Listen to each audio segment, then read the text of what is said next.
Chapter 8.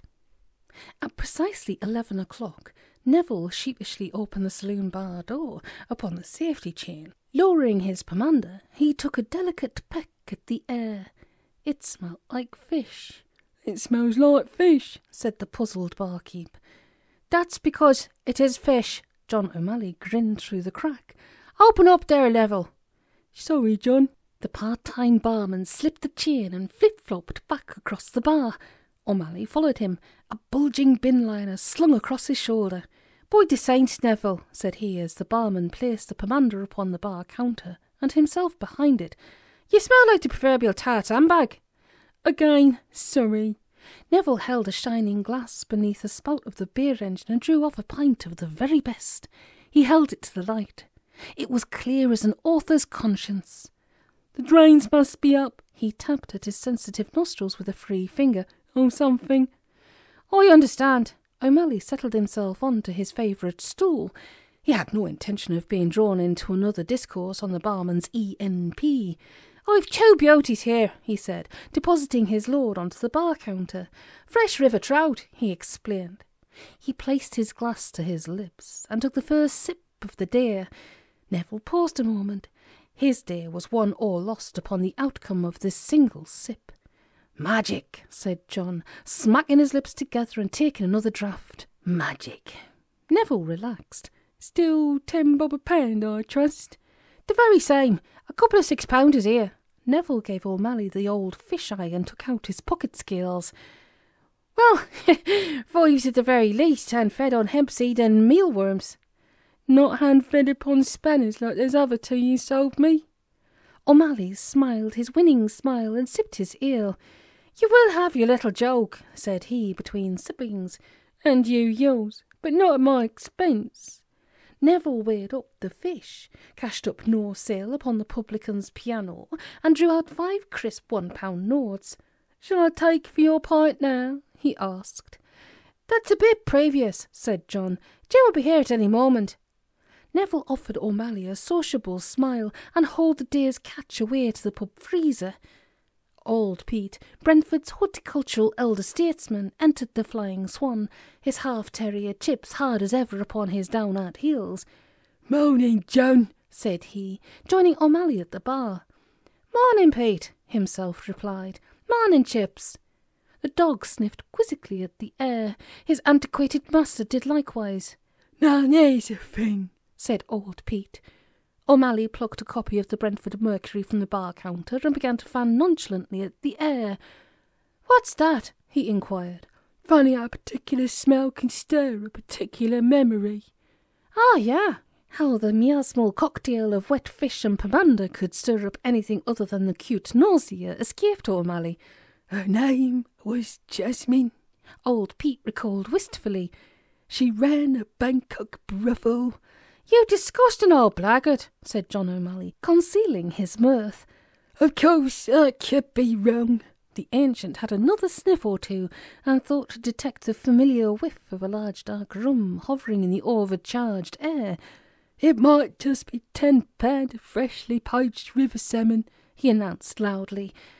Omally spluttered into what was left of his pint. "A large dark rum over here, please, Neville," he said, wiping foam from his nose. "Why, thank you, John," said old Pete, chuckling wickedly. "Most unexpected." Neville, returning from the freezer, wiping his hands upon his bar apron, drew the old rogue his prize from the bull's-eye optic. "You're very good elf, John." "And yours, Pete."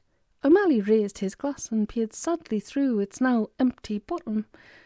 "Same again, is he?" Neville inquired. "Can't settle up now, would you?" As if upon cue, Jim Pooley entered the Flying Swan. "Whatcha, mate, oh?" said he.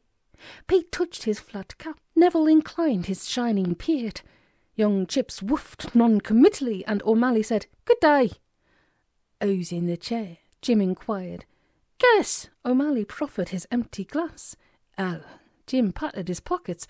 "I regret that a business transaction has sorely taxed my purse upon this morning," said he, turning to Omally with what he considered to be a significant look. "We'll split it then." Omally pushed his glass across the shining bar top. 2 pints of large, please, Neville." and a dark rum, said old Pete with a blackmailer's optimism. and a small dark rum, said Omally. Which will be your last? Old Pete grinned toothlessly. He knew better than to kill the fish that laid the golden egg. There was always another Friday. Much obliged, said he. The honours were done and Omally called to account. John led his partner away to the privacy of a side table, where he split the change and tossed Jim another pound note. Pooley sorrowfully examined the residue of the day's wages. "I do not appear to be quids in here," he observed. "It's impossible to project a specific return upon working capital," said John informatively. "For the wheels of commerce to spin freely, the axles must receive constant financial lubrication." "You mean paying off that antiquated villain?" Pooley nodded towards Pete, who raised his glass in reply and said, "Cheers!" Young Chips, whose hearing was more than acute, made a mental note to visit Jim's ankle when the occasion arose. "A mere bagatelle," said Omally. "Now what about that other bit of business?" Pooley supped his ale. "Your prediction odds-wise was somewhat over-optimistic," said he, "but then it is always impossible to project a specific return upon—" "Touché," said Omally, peeling another pound note into Jim's direction. "I believe I might have short-changed you in error." "By another 10 shillings, I believe," replied Pooley. "Ah, yes," a 10-shilling note changed hands. "Thank you, John, but truly, do you honestly believe that this is going to come off?" Omally nodded. "It's a sure thing, I'm telling you."